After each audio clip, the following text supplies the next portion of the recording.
কিসের নির্বাচন, যে নির্বাচনে আওয়ামী লীগ অংশগ্রহণ করতে পারবে না? 50%-এর উপর মানুষ আওয়ামী লীগকে সমর্থন করে।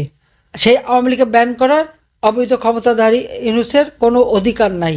কোন অধিকার বলে সে বলে আওয়ামী লীগ ব্যান্ড? কোন যোগ্যতার বলে? ডাকাতি করে ক্ষমতা দখল করেছে। আর আওয়ামী লীগ জনগণের ভোটে নির্বাচিত হয়ে বারবার ক্ষমতা এসেছে, কোনোদিন অবৈধভাবে ক্ষমতা দখল করে নাই। কাজে অবৈধভাবে ক্ষমতা দখল করে এত গর্ব করার কি আছে? লজ্জা করে না অন্যের মাল চুরি করে নিতে, বা অন্যের দেশ চুরি করতে, বা অন্যের সম্পদ চুরি করতে? আজকে সময় লুটপাট, আওয়ামী লীগের সবার বাড়িঘর লুট, আমাদের কোনো আত্মীয় স্বজনের কিচ্ছু নেই, ইটকাটটুকু পর্যন্ত নেই। আমাদের আওয়ামী লীগের নেতা কর্মীদের সবার বাড়িঘর লুটপাট করেছে। খুঁজে বের করেন সবাই মিলে লুটের মালগুলি কোথায় রাখলো। লকার ভেঙে, আমার লকার ভেঙে পর্যন্ত ইউনূস গয়নাগাটি চুরি করে নিয়ে গেছে, যেখানে আমার দাদি, নানি, আমার মা, আমার মেয়ে বিয়ের, আমার ছেলের বিয়ে, সব, আমার রেহানা, সকলের গহনাগাটি রাখা ছিল। তাও ইউনূস লকার ভেঙে চুরি করেছে, ব্যাংক ডাকাতি করে লকার ভেঙে চুরি করেছে। এটা হলো বাস্তবতা। কাজে এদের হাত থেকে দেশকে রক্ষা করতে হবে। হ্যাঁ, অত্যাচার নির্যাতন যারা করে যাচ্ছে, আমাদের অগণিত নেতাকর্মীকে আমরা হারিয়েছি। প্রায় আমাদের 10,000 আওয়ামী লীগের নেতাকর্মীকে ইউনূস হত্যা করেছে, গুম করেছে, নির্যাতন করেছে, আহত করেছে। একদিন সেই হিসাব বেরোবে, জবাব দিতে হবে।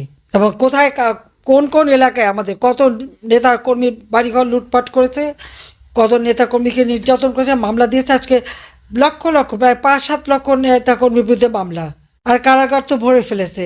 কই, আমার আমলে কি এরকম কারাগার ভর্তি ছিল বিরোধী দল দিয়ে? সেটা তো ছিল না। সুনির্দিষ্ট মামলায় যে কটা এবং সুনির্দিষ্ট অপরাধের যে কটা, সেই কটাই। এখন তো মামলাও লাগবে না, অমনি গ্রেপ্তার করো। এ হলো ইউনূসের রাজত্ব। মামলা ছাড়াও গ্রেপ্তার হবে।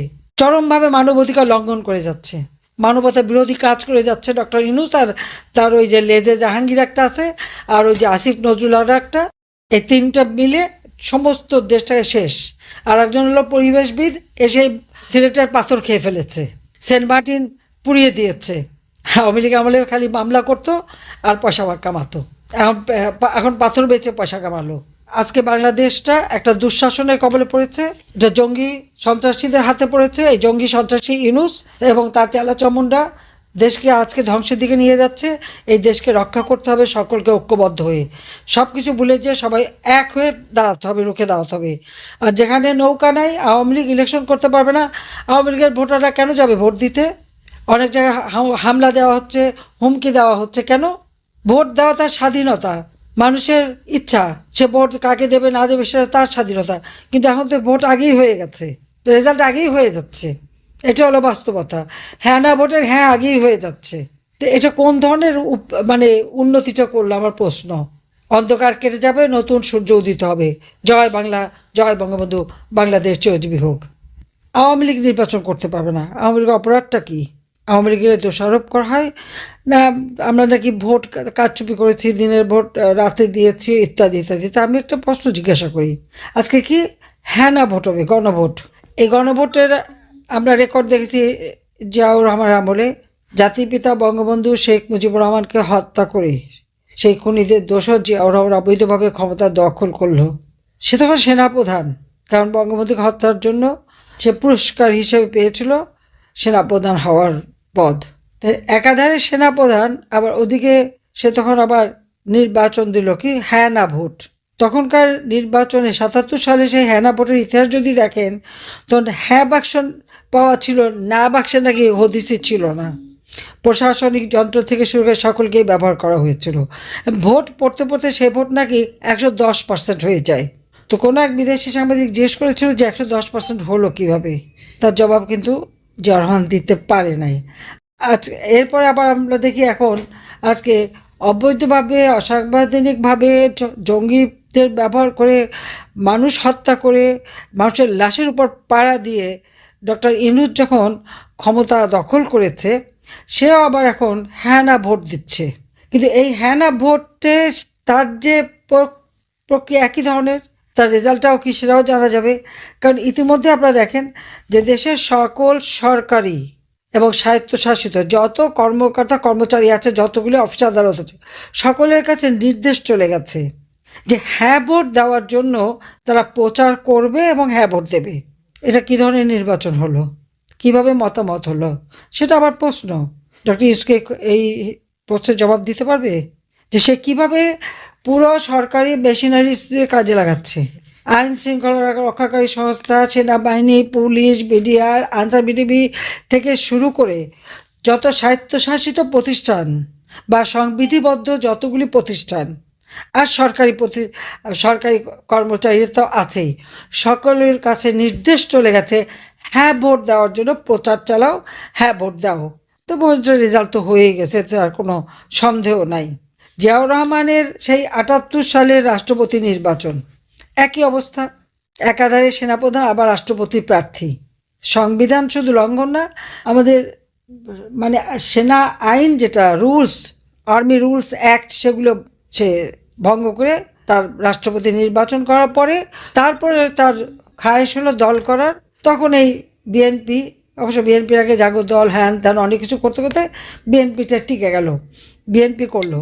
তো এই যে বিএনপি করে সে যখন ক্ষমতাটা মানে করতে চাইল, সেই নির্বাচনের ফলাফলও তো আগে থেকে রেডি করা ছিল।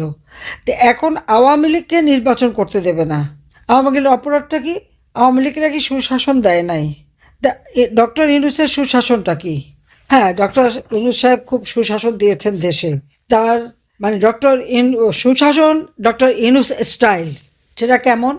মুক্তিযুদ্ধের বিজয়ের ইতিহাস সব মুছে ফেলে দিচ্ছে।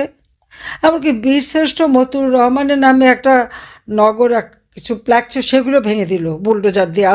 আজকেই আপনারা দেখবেন সেটাও ভেঙে দিয়েছে। জাতির পিতা বঙ্গবন্ধু শেখ মুজিব স্মৃতি জাদুঘর, সেটা ধ্বংস করলো, আগুন দিল, পোড়ালো, ভাঙলো।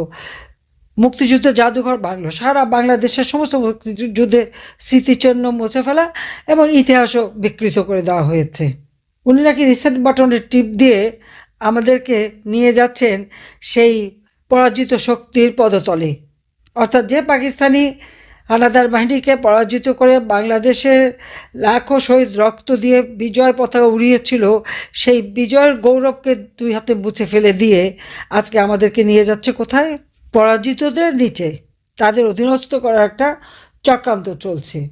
আপনারা যদি এখন লক্ষ্য করেন আজকে দেশটা কি চলছে, এই যে আজকে আমরা যে কথা বললাম আমাদের নেতা কর্মীদের সাথে, যে অত্যাচার নির্যাতন, কারাগারে কারাগারে হাজার হাজার নেতাকর্মী, লক্ষ লক্ষ নেতাকর্মী, ইউনূস সাহেব ক্ষমতা এসে সবাইকে মুক্তি দিয়ে দিয়েছে। প্রত্যেকটা জেলখানা খুলে কোনো আইনের তোয়াক্কা করেনি, সে আদালতের তোয়াক্কা করেনি।